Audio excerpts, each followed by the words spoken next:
We've seen individual pieces of data, like a string or a number.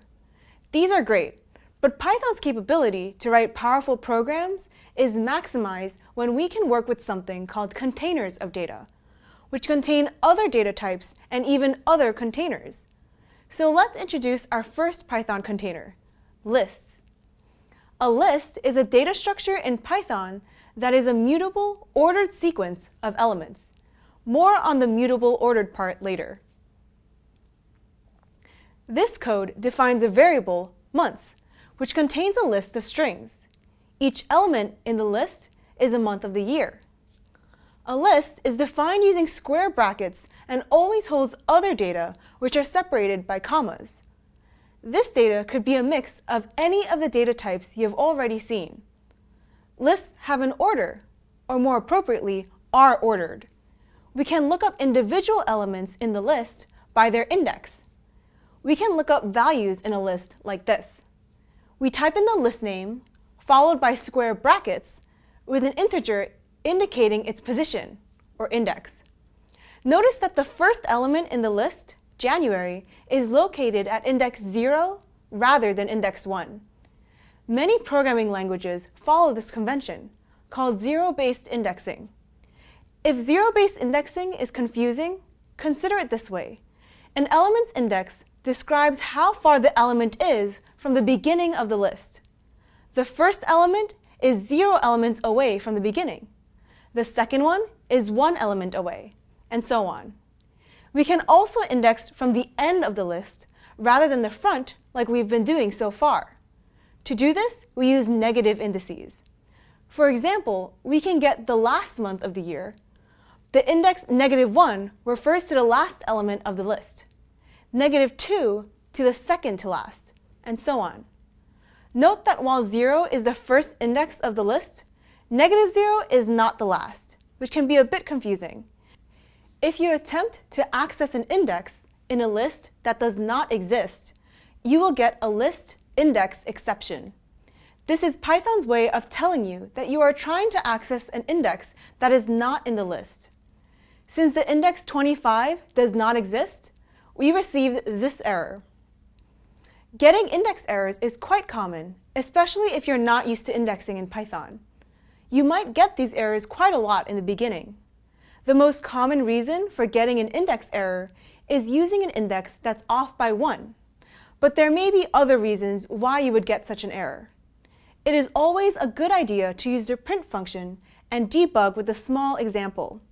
This can tell you if your indexing is off and by how much. In addition to accessing individual elements from a list, we can use Python's slicing notation to access a subsequence of a list. Slicing means using indices to slice off parts of an object, like a string or a list. An example makes it super clear. Again, consider this list of months. We can slice the third quarter of the year from the months list like this. The index to the left of the colon, 6, is where the slice begins. The slice continues up to the second index, 9. Notice that the 6 is the index of July, but 9 is the index of October. The lower bound is inclusive, but the upper bound is exclusive. There are a couple of slicing shortcuts that simplify common situations. If you would like to make a slice that begins at the very beginning of the original list, you can omit the starting index like this. Or, if you'd like to make a slice that ends at the very end of the original list, you can omit the ending index like this. List is a type, just like string, float, and int. Of the types we've seen, lists are most similar to strings. Both types support the len function, indexing, and slicing.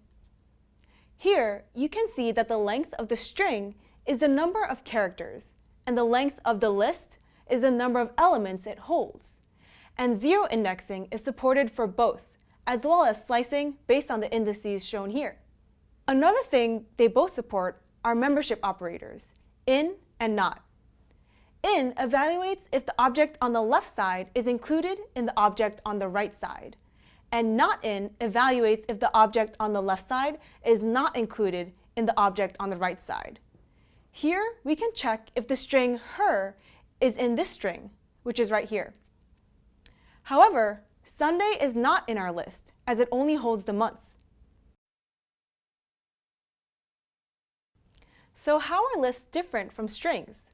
You saw that both support indexing, slicing, and the in operator. The most obvious difference is that strings are sequences of letters, while list elements can be any type of object.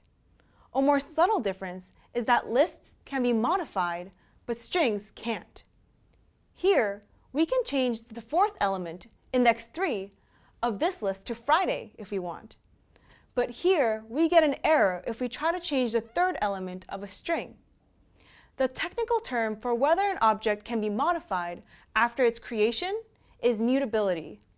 We can modify the values of lists, so a list is a mutable data type. We can't modify strings, so a string is an immutable data type.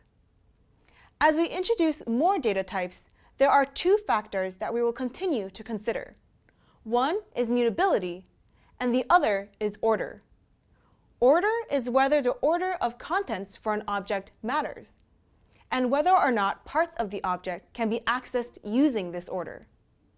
Both strings and lists are ordered, which is why indexing works well for them. However, one is mutable, while the other is not. We will see more data types that fall under different sections of this grid as we continue. For now, we'll explore the methods and functions that work on lists, and we'll take advantage of list mutability in our programs.